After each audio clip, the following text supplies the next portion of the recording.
Good afternoon, everyone. Today's guest on Chat for the Old Cap is Dana Roberson. Dana is a Michigan native who graduated the University of Iowa with a bachelor's degree in journalism. She would later complete her master's degree in journalism at Columbia University. After leaving Iowa City, Dana started her career in the competitive world of network news. Her resume includes time with multiple shows under the CBS News umbrella, work as a lead producer with Dan Rather on the former HDNet, now known as AXS, and as a producer for New York's flagship NPR affiliate WNYC. She's now the executive producer of the PBS NewsHour Weekend edition. Dana is widely recognized as one of the best producers in the business, and she counts a Peabody Award, more on that later, among her professional achievements. When she's not working to get news on the air, Dana teaches journalism courses at the Craig Newmark Graduate School of Journalism at the City University of New York. Dana stayed connected with the UI in many ways, including service on the College of Liberal Arts and Sciences Alumni Advisory Board and the School of Journalism and Mass Communication Professional Advisory Board. She joins us today from her home in New York City. Good afternoon, Dana. Hey, Jeff. How are you doing? Wonderful. We're glad to have you with us. How's everything in New York? It's kind of quiet right now, which is rare, but good. We're still sort of socially distancing and doing all those things we're supposed to do, but things are slowly but surely starting to open up a little bit, and we're here, so that's good. Well, I'm glad to see that you're doing well, and I look forward to a chance when we can reconnect in person. Dana, let's jump into the show here a little bit. We always like to open with some Iowa background on our guests, and tell us, you came to Iowa City from Michigan. Why Iowa and why journalism? I actually have a sort of long, interesting history with Iowa. My parents, my mother's from Des Moines. She met my father at Drake University, where he was playing football at the time. And then he went to Iowa for medical school. She moved with him. He finished his degree there before he went on to sort of do some of his other work. He went to Howard and taught, and then had to do a residency in Michigan, which is where I was born and grew up.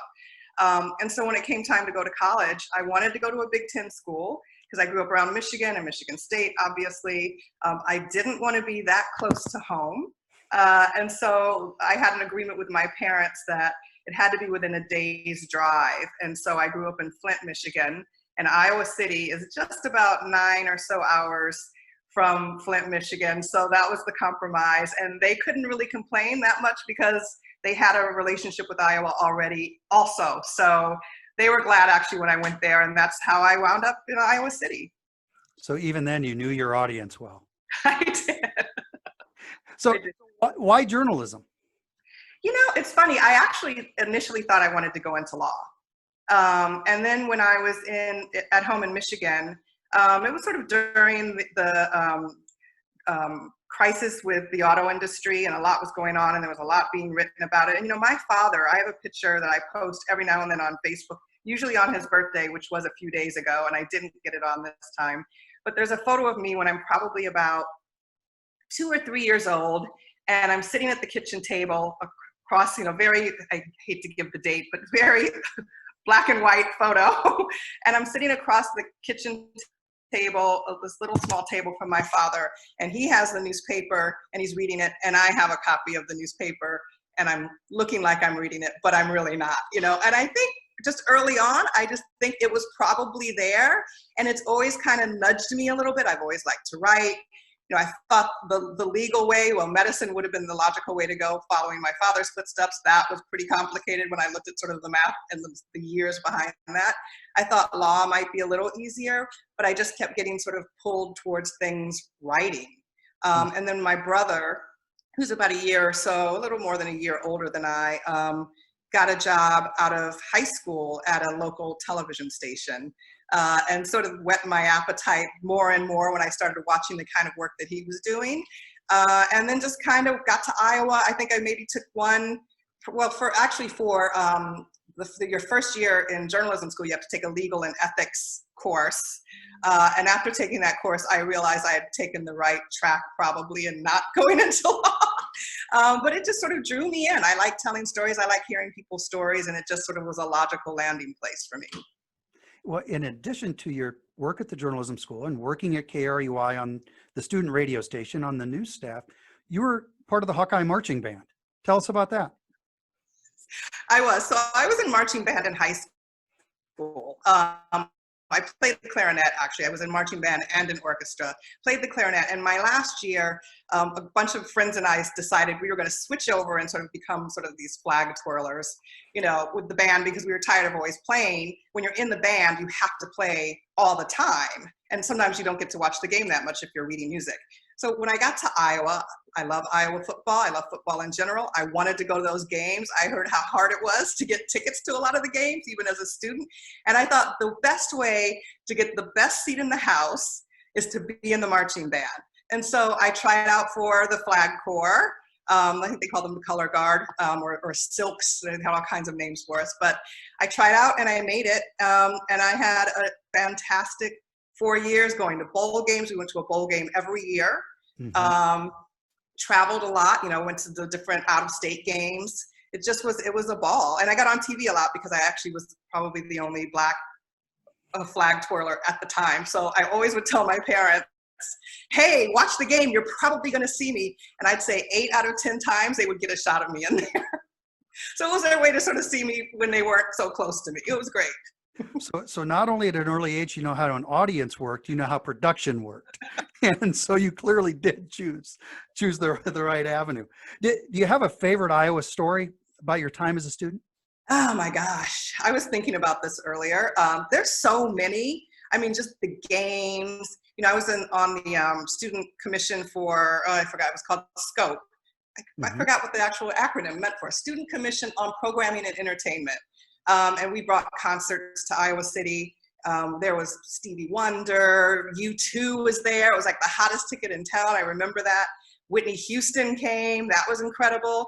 But then I was thinking back, there was one thing that happened. It was my senior year in February, because it was Black History Month. And we, the Black Student Union and students had organized to sort of have a series of events, not just a one-off, but like a week's worth of events. And one of the speakers that we had was Maya Angelou. And I just remember she was at the student union in the ballroom and it was packed. And I just remember sitting there in that moment. It was sort of like when you're reflecting on your senior year and you're thinking, this is it, what am I gonna do? I think I'm gonna be a journalist. I know I'm gonna be great, I hope. And then listening to her talk and just her presence was so, I can't even, I wish I could remember exactly what she said. I just remember being very moved and motivated by it. And I would say that's one of many, but probably one of my most favorite things that happened out of all the favorite things that happened.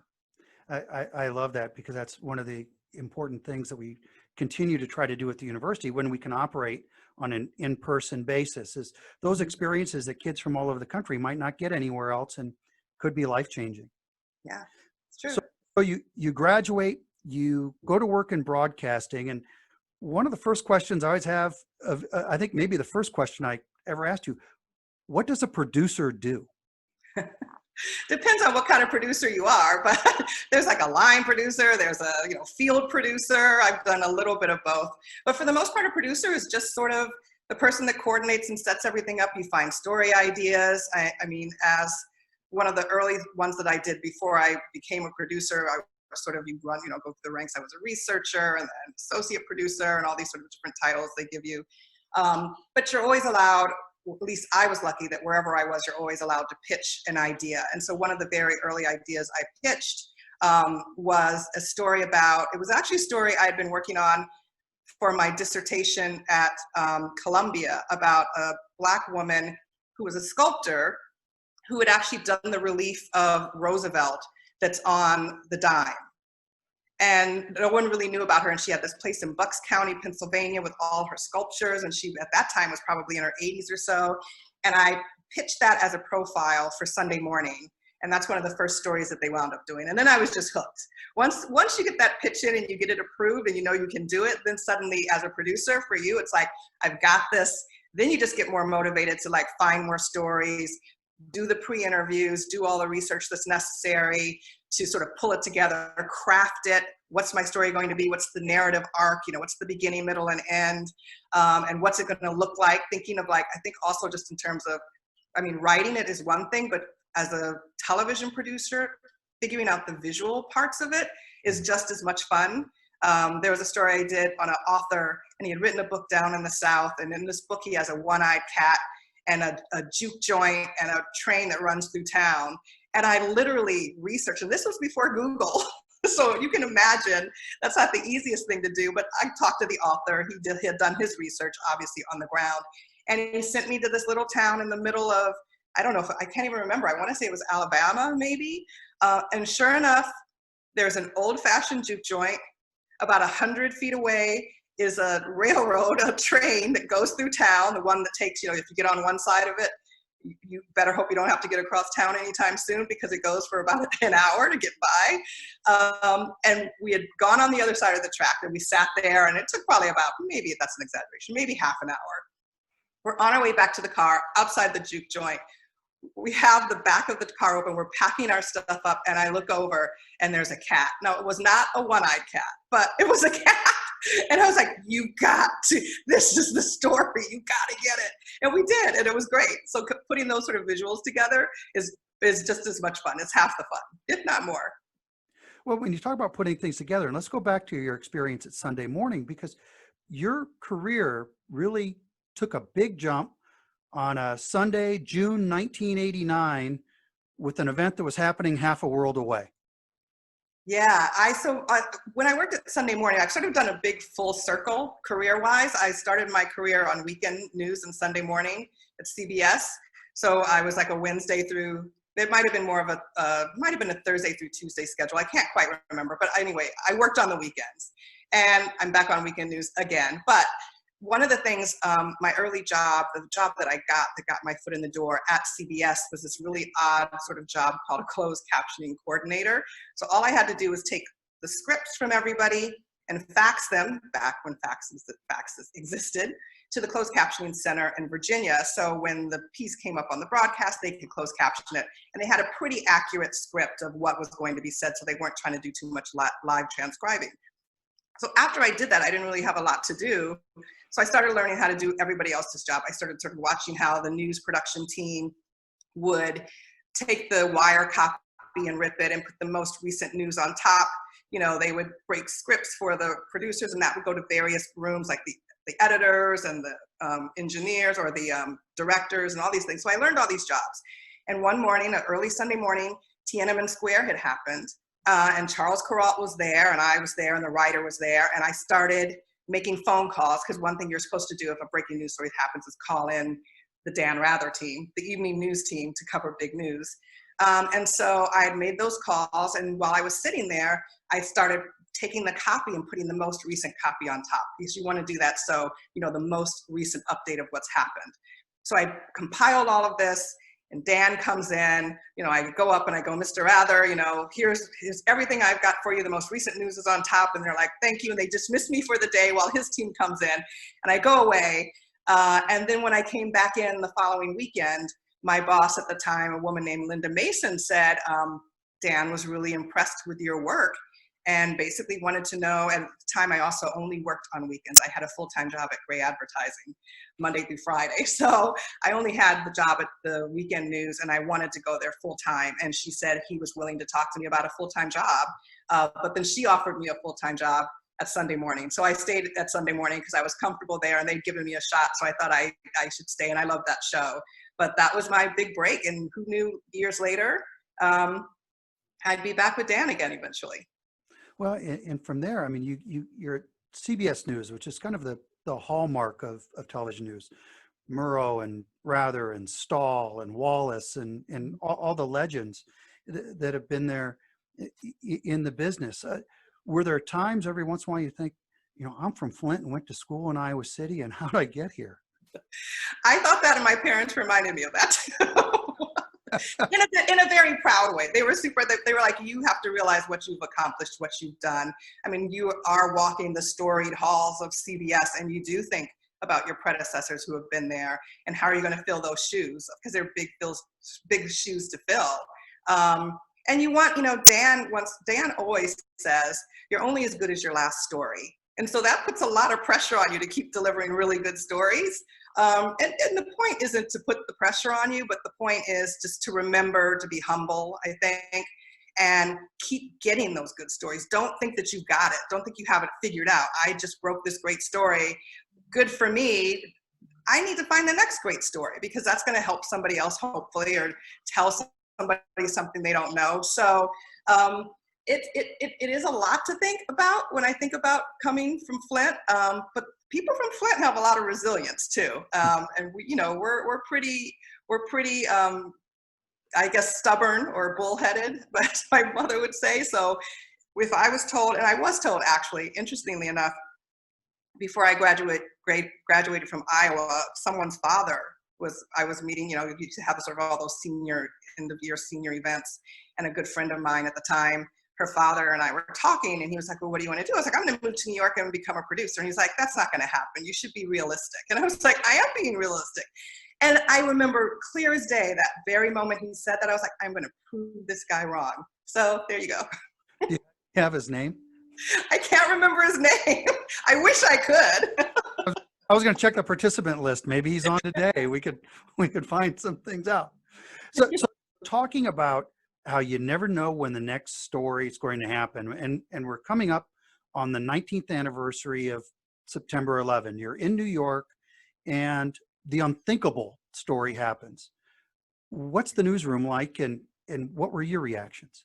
It's funny, I actually was not in the newsroom when that happened. I was dropping off my toddler daughter at daycare, getting ready to go into the newsroom. And, I had no idea. I got a phone call on my cell phone, and they were like, a plane just flew into the World Trade Center. And I was like, what do you mean a plane flew into, what are you talking about? Like a little plane, like a little private plane?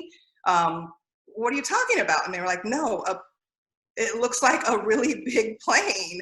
And so I immediately started calling the camera shop. We had a place called, it's a garage with all the camera crews and their gear in there. And I knew one of the camera people. I was at 60 Minutes 2 at the time. And I started calling, and I was like, are you going down there? Are you going down there? And he said, yeah, if you can get down here, come. So I, left my daughter at daycare. I didn't know. I had no idea it was going to be what it was going to be. It was just the news instinct that kicked in. I think a lot of people were like, what? You didn't just grab your daughter and go home? And I was like, who knew what was going to happen? I called the camera crew. I met up with them. I jumped in a cab, met up with them, and I remember very clearly driving down the West Side Highway. And by then, the second plane had hit. And I remember driving down the West Side Highway, and the first tower fell. And we were just like, and you kind of knew it had happened, but then there was so much smoke and dust that you just kept waiting for the wind to blow it away so you could still see the tower there standing. And it wasn't, and we got down there probably about 20 minutes maybe before, maybe a little less, because I can't remember the time between the two, but we actually at the time, before they started really evacuating people, got pretty close. We got right next to this school called Stuyvesant High School that was right sort of across the street from the towers. And when we got there, we saw a lot of firefighters coming out, everyone was covered, completely covered in dust. Some were kind of bloody. There was a lot going on. This one guy was asking if someone had a phone so he could call his family and let him know he was okay. And I remember frantically trying to dial my phone. Everyone was on their cell phone, trying to get a number through to him so he could call his family and let him know he was okay. And then the second tower fell, and we were down there and just saw the whole thing, and it still is really heart-wrenching. It probably took me, I'd say, 60 years to maybe be able to talk about it without getting super choked up, but it still sort of is lodged there a little bit. That was a really dramatic time, and people, when you're a journalist, you try to compartmentalize, and I did as best as I could, and just try to just keep my focus on, we need to get footage, we need to find people to talk to, we need to see if we can get a different vantage point, we need to stay, and once you got down there, if you were within the perimeter that they shut off, you couldn't leave, because if you left, you couldn't come back. So we were down there all day long. And by then I realized, oh my God, my daughter, what's going to happen? And the schools had started making contingency plans and calling if someone's parents can take another parent. And actually did one good thing for sort of schools that really set up a really sort of good emergency plan for families. After that, every year, both my kids in school, it was always, if something were to happen, can you take in a family or two families? Who would you want? And they created these sort of bubbles for families to help each other out if that sort of thing happened again. But it was devastating. It was really, I had never seen that sort of loss of life in one event before. Mm-hmm. And within a few weeks, yeah, you've got your bags packed and you're off to Afghanistan and later to Iraq.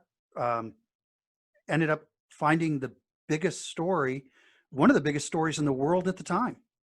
Yeah, I mean, Afghanistan, so I didn't go to Iraq, actually. I didn't go, I went to Kuwait, and I wouldn't go across because I was actually pregnant with my second child when I did that. I thought that might be a little too much of a risk.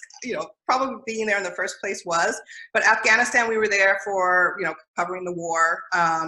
That was a very interesting trip. It ended up being the most dangerous encounter that I had was actually with an American who we were doing a story on. And I could tell that story, but it would probably take a good 20 minutes to get through it. Needless to say, it's pretty comical and tragic at the same time. But then, I had met through, actually, I had made a contact when I was trying to track down two pilots who had been shot down. I think it was a Black Hawk that was shot down, and it might have been in Iraq, and they were rescued, and everyone was trying to get that interview. And I chased down this press person who at the time was at Fort Hood and just hounded him.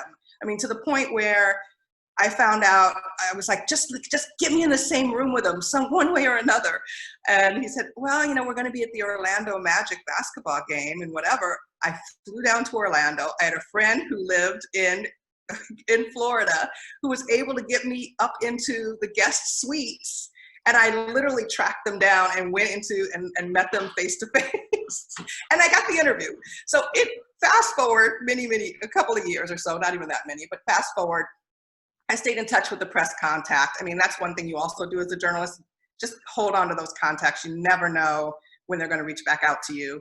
And I had just finished doing a story in Seattle on a guy called the Green River Killer, a serial killer, and had flown back, and we were just wrapping that up. And my phone rings, and it's my contact who's in Iraq. And he goes, I have the mother of all stories for you. And I go, really? Do tell.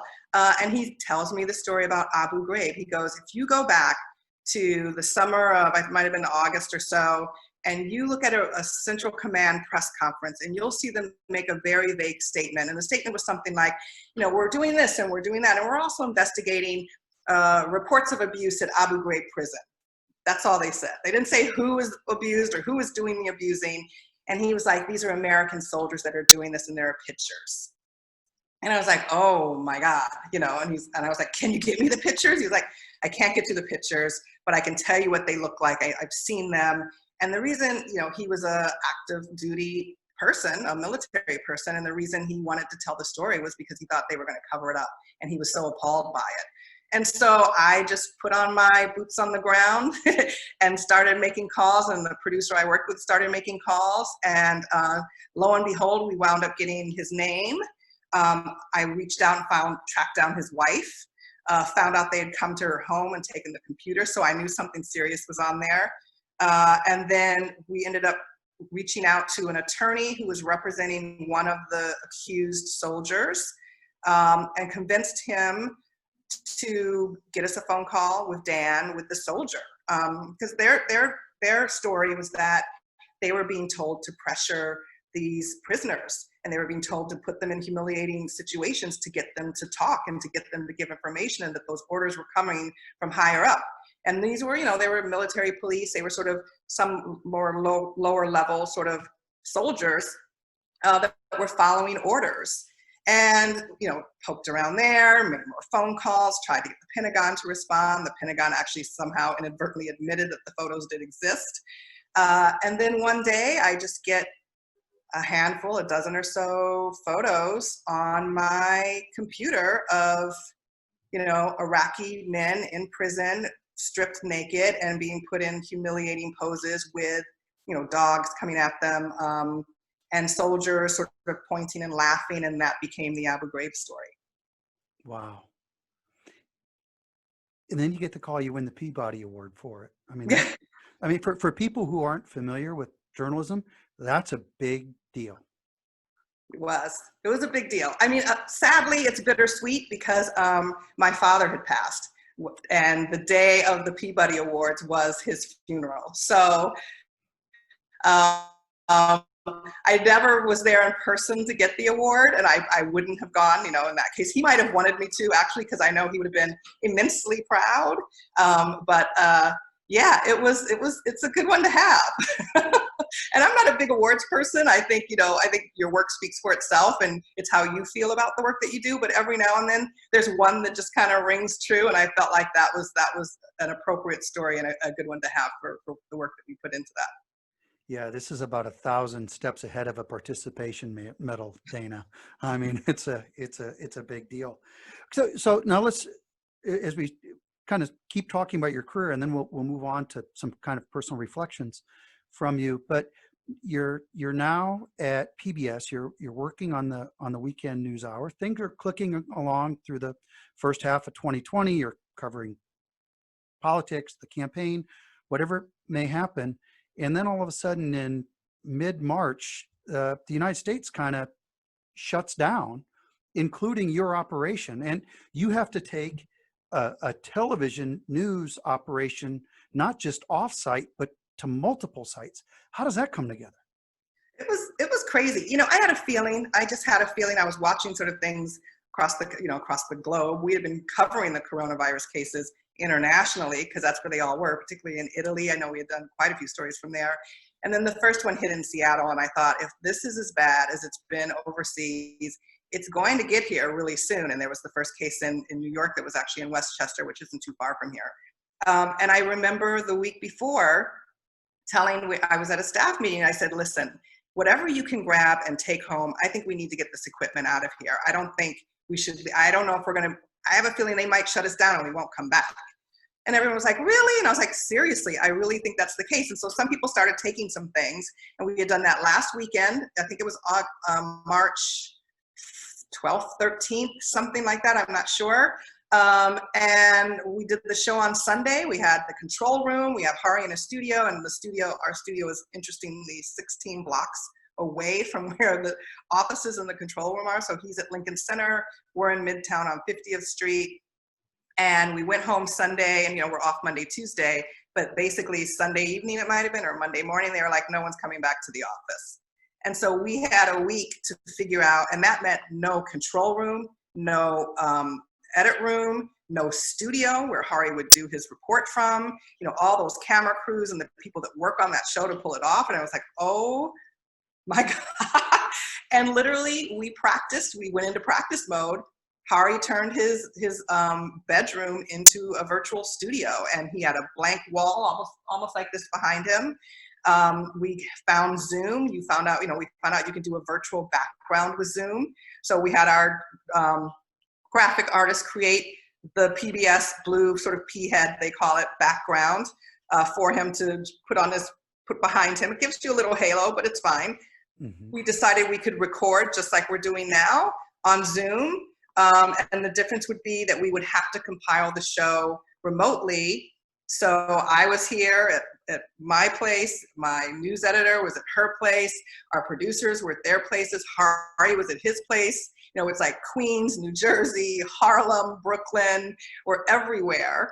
And Hari, who's a technophile, he loves technology, thank goodness. And loves tinkering with things, really just started honing in on how could we do this. And initially it was we would record on Zoom. We would upload those files essentially to a Dropbox. And then the editor would pull them down from Dropbox. And he had all the shells, I guess you can call them, sort of the layout of the show, sort of the cold open. You have these bumpers that go in. There's sort of a formula that you create, a timeline that you build on. And he had the timeline on his laptop. And he just started taking the elements as we did them and putting them together bit by bit. And the tricky part was, because we didn't have a control room or sort of all the things we were used to, and the way we were doing it these first few weeks, we couldn't really do the news live. I mean, we don't always do it live anyway, but we have the capability to just cut right in and go right to something that might be breaking at that moment. And the way that we were doing it, it was never going to work because it was taking Carlos, who's the editor, at almost an hour and 15 minutes to upload the show to the server to PBS to play it out. So we had to have the show completely built by, in those early days, we had it completely built around 2 o'clock in the afternoon, 2:30. For a 5 o'clock rollout. He would start to upload it at 3, it would get there at 4:15. Everyone was biting their nails. One crash, he would have had to start over. It just became like horrifyingly nerve-wracking every weekend, but we just kept getting better and better at doing it, and we cut our times down. Now they've actually set it up so he can remote into his edit room from his apartment and edit faster. That way it has the speed times that are much faster. Hari has something called a live view, which means if we had to break into the broadcast live, it's a little app on your phone with a code that goes to the engineering people. And he could break in live and do something, if something horrible were to happen during our broadcast, he could do it. So now we're, I don't know, 6 months into it, and we're still doing it that way. Well, and it all starts again. There's a theme I see in your career of thinking a step ahead and being prepared. And from that point, being decisive and taking action. I think somebody who doesn't have that skill set, Dana, you still might be showing reruns. I don't know what you'd be. You probably wouldn't have a job. They'd say, if you can't do it, you're not here, you know? Yeah, exactly. You're joining us on the latest edition of Chat from the Old Cap, presented by the University of Iowa Center for Advancement. And our guest today is Dana Roberson, who's the executive producer for the PBS NewsHour Weekend edition. And if you have any questions that you'd like to ask Dana, you can send them directly to me through the chat function, and we'll try to compile the questions together and get as many answered as possible. But Dana, let's take a little bit of a reflective look on your career now. Looking back, what's made you the most proud, either professionally or personally? Obviously my kids personally. I'm very proud of them. They're 2 beautiful girls, and they're growing and coping also with what's happening right now. I mean, I think it would be, I have a 20-year-old and a 16-year-old. It's a tough time to be socially at that height that you get to between like 16 and your college years, I think. I remember what it was like when I was 20 in college. I can't imagine what it would have been like to suddenly not have school there and not be able to go back for a semester. She can, but has chose not to. They're giving them the option. And, you know, I think they've handled it with grace and, you know, laughter at times. So I'm very proud of them. That's one of my biggest things I'm most proud of personally.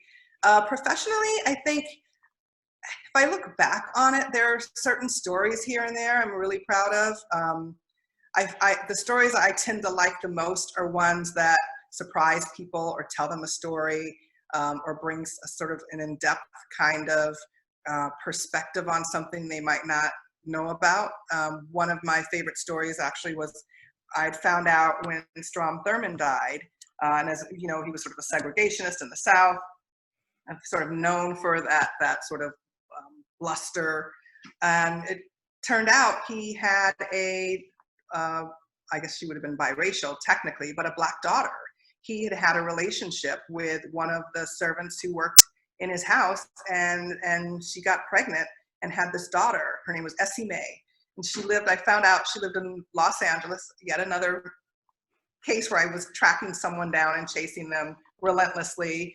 That's one I kind of regretted a little bit, only a little bit, because we ended up getting the interview, but I upset her at one point because I just kept asking her, I kept telling her how important her story was. She didn't want to tell her story. And I was like, you don't understand the historical significance, not just for your children, for my children, for generations to come. And I wasn't saying it like a salesperson. I wasn't trying to sell her into it. I was really feeling very strongly that her story needed to be told, and I just didn't want it to go away. So I remember chasing her sort of in going to Los Angeles, and her children and her grandson basically were like, don't come back here again. I was like, okay, that's fine. And I flew back to New York, and I remember sending her, I clipped the article, I think might have been a Sunday. The Sunday Times had the first reunion between the Hemings family and the Jefferson family. And it was all about, Sally Hemings, obviously, and they had those children together. No one really knows what the relationship was about, but, and I clipped the front of that article, and I mailed it to her, and I sent her a note, and I just said, I just wanted you to see this. It doesn't have to be something that you're ashamed of. It can actually be a really positive thing, and maybe can create some change in the future. And she ended up saying yes to the interview. The interesting thing was she said, yes, we were all ready to go to Los Angeles, and then Saddam Hussein was caught. So we had to pivot and fly her to New York, which she did, and her family. That was a big flight. But she ended up being a nice story. I just felt so glad and proud that she had the courage to tell her story in the way that she did, because I know it was hard for her, and she had a relationship with him. That was what made it hard. It was hard for her as a Black woman, I think, to admit that this man who so many people hate and see as sort of, someone behind segregation and anti-Black people was her father, So I get it, and I think it was really brave of her. So I'm very proud of that story. And then overall, I think I look back and I think I did okay, I think. I think you did. You talk about those personal reactions to the stories, and when we were talking about the September 11 story about how it was years before you could really kind of relay your experience. We think now a lot about mental health as a society, but in your profession, people see all kinds of atrocities and wrongs and ugly things. What do we do to take care of journalists as people? I think that's a really important question. I think it's something that's significant, because I'm not a war correspondent. I have been in a war zone for a very short period of time. I was there for maybe about a month or so. And then I got to fly and leave. And there are some that are there for 6 months. They in bed with the military, and they are literally living what the military sees every day. And so you can't, like 9/11, you can't unsee it once you've seen it. And I think there have been people in correspondence and war reporters who have had some mental repercussions as a result, or they, people fall into, drugs and alcohol. That's sort of the thing that happens with everyone. Depression. I watched that Marie Colvin movie, and I thought, wow, I could see so easily how that could be so many people's lives. You're in a really interesting place when you're in some place that's scary. It's just you and your team. I have very close relationships with my camera people and sound people from back during my career. You just form this bond. You've got each other's back, and if the car gets hit by an IED, you're all in it together, and it's up to you to figure out how to get each other out of it. I am fortunate. I'm sort of an optimist, and I am good at compartmentalizing emotions, which maybe isn't such a good thing. I don't know. You'll have to get a psychiatrist on or a psychologist on after this who can come back to me later. But I do think it's important to try to make time for yourself. Be willing to step away. One of the hardest things to do as a journalist is to walk away from a story. I still have that instinct. When I hear a siren outside, I want to go outside and see what's going on. I really do. And I still do sometimes. But there's a part of me that realizes, for my own peace of mind, I need to take care of myself first and my mental well-being, and just step away. And also I've finally started, there are certain things I just can't watch anymore. Like Black men being shot and killed, and those sort of things that we've had to watch it over and over and over again. There were the last couple that happened. I hear that. And at some point I know I'm going to have to watch it, because we're probably going to put it on the broadcast. But for a while there, I don't watch it right away. I just give myself that beat to prepare, you know, because I kind of need that. I need to just sort of like bring it down and say, this is your job, and you're going to see something that's going to be very disturbing to you. And you're going to have to be a journalist about it and report on it accurately and fairly and not let your emotions get in the way. I mean, that's one of the great things about being a journalist is you can't really let your emotions be in the way. You're supposed to keep your opinions and your emotions over here, and you're working for the facts, and you're trying to tell the facts and let other people know what those facts are. That's the basics of journalism. That's easy enough to do. It is the emotional part. And so I think if someone feels like they're really sliding, they should get help too. I don't think anybody's immune to getting some sort of, seeing a therapist or talking to somebody or a telehealth person, whatever it might be, a friend, but really just sort of not letting the stress of the situation and the constant sort of things that you can't unsee undo you. Mm-hmm. Well, those are powerful statements, and I really like that. And I'm going to sign you up sometime when you're back in Iowa City to meet with some of our students. Sure, I'd love to. Those things, because it might be a world or national event, but earlier in their careers, it might be a house fire in a small town. Yeah. I remember my brother, one of the first stories he covered in Michigan, there was a plane that had taken off from Detroit, the Detroit airport, international, I forgot what it's called. DFW, I can't remember. That's not right. I can't remember what it is. Anyway, and it had slammed into a bridge on takeoff. And one of the first stories he had to cover was that story, and he was close. So he drove there right away, and the debris and, remnants of people and body bags and those sorts of things were all there. And, he was nervous about flying ever since then. And he hadn't been before, and that was one of the early things he saw. So, that's one of those things, like I said, you can't unsee. We're going to wrap with a couple of questions. There's been a lot of stuff rolling in on the chat, and there's some themes that are developing here. So I'm going to consolidate some of these questions and finish up with just two or three of them. One is, we want to know how, as a public, how can we find a good story? How can we find a story that's reliable and believable? I tell my students this all the time. I'm sort of like, nowadays everyone generates a press release for everything. It's hard to not find an original story. I think the way to find an original story, though, is to go to communities that stories aren't told. For me, it's like, you can easily send me a press release and saying there's this person that's great to talk to, and sometimes they are. And if it's tied into an anniversary or something, I think that, it might be a good voice to hear. But I'm always trying to find, we have a whole thing called top-down, bottom-up sources.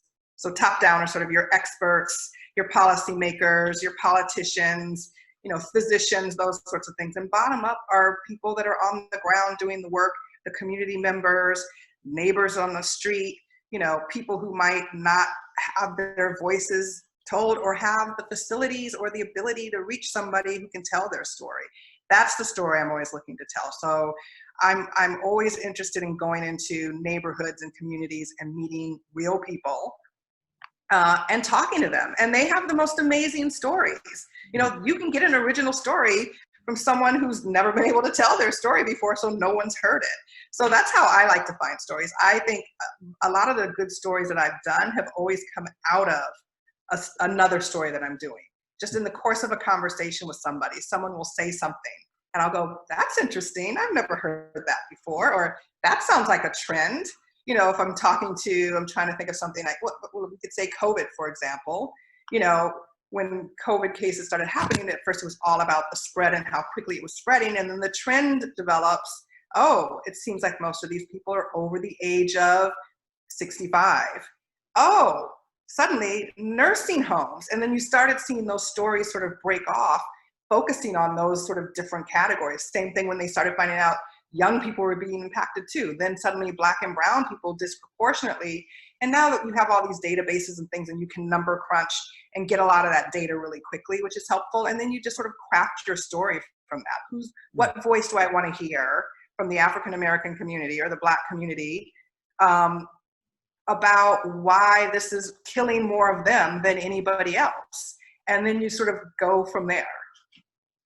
Yeah, that's, I mean, again, a theme that you've talked about today is always keeping your eyes open and always thinking and being able to maneuver to the next. And listening, and really, I mean, listening is like 90% of it. Listen to what people say, you know, just don't come in with your microphone and you're anxious to get your questions, I know, and you want the answers, but really listen to what they're saying, you know, and that is sort of, you're almost there if you're a good listener.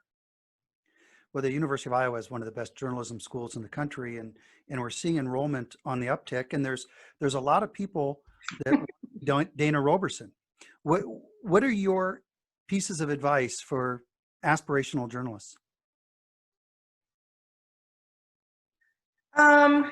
Be humble, for sure. I mean, just like I said, listen to people. Be humble. Don't be afraid to try to talk to people who aren't like you. I think a lot of times young journalists default to the easiest person that I have to go.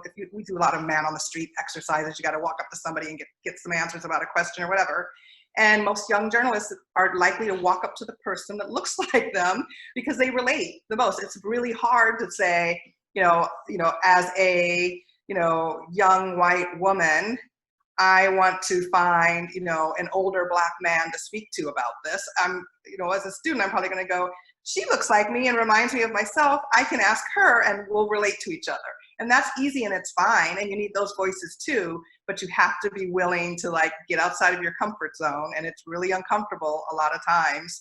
And try to find somebody who doesn't have your shared experience. Try to share their experience, find out what their experience is and how you can learn from that and tell their story. And to do that, you have to be humble, you have to have empathy and understanding, and you have to be a good listener.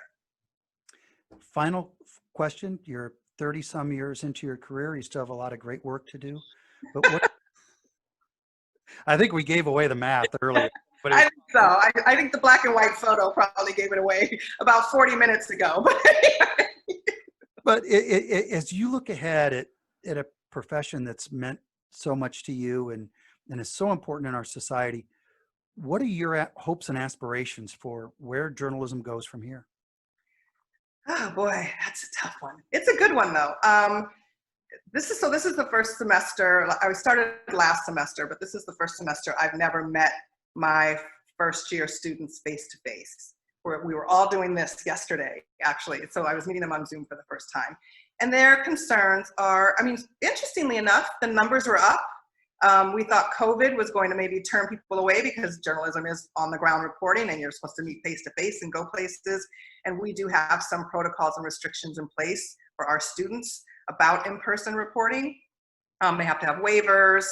They can't do it inside. They have to be outside. The first year students. The third year students get a little bit of an exception, but and there was, I think, some concerns early on that we might have drop-offs, which we didn't.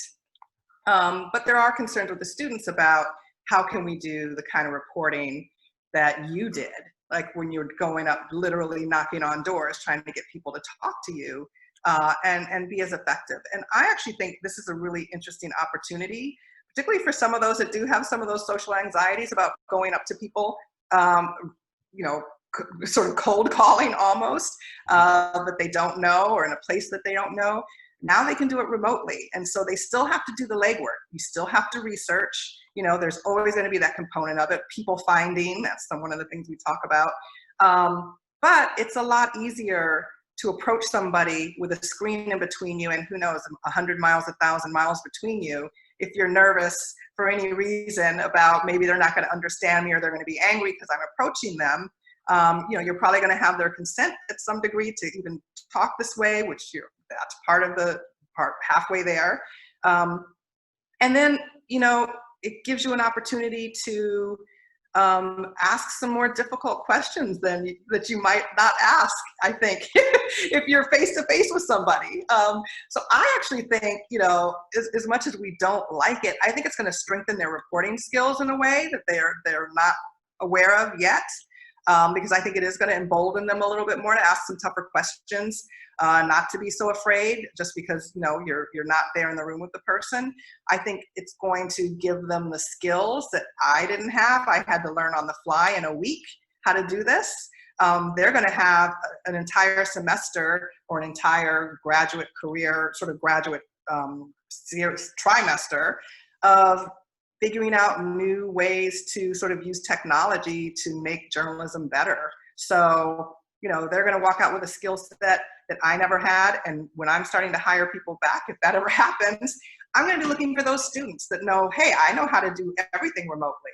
And I was still able to break this story. I was able to do this great investigation. I used data, I did this, and I found out a way to rig like something up to a drone. And, you know, they'll have all this really fancy stuff. When I couldn't do the reporting in person, I could fly a drone out and get the shot anyway. I mean, there's going to be some great stuff. And I think sort of the times that we're in, just sort of politically and socially, civilly, or civically, I guess I could say, I think is also empowering a new generation of voices and people that are really anxious to tell some powerful, impactful stories and to try to change things. So I don't see this career and the business of journalism or the craft of journalism going away anytime soon. I think it's just going to get better, and there's going to be a whole new generation that's going to take it to the next level. Well, and with people like you in the profession and then returning the service in the classroom, Dana, I'm confident that we're in very, very good hands. And so we're grateful for all you do for Iowa, all you do for the profession, and certainly for joining us here this afternoon. Thank you. Thank you for having me. I can't wait to come back to campus. You know, I thought it was going to happen not too long ago, but hopefully I'll be back in the Ped Mall again and the quad soon. I miss it there, and I'm looking forward to seeing everyone, and thanks everybody for having me. Well, thanks, Dana. We look forward to having you back in Iowa City, and I look forward to seeing you in New York sometime.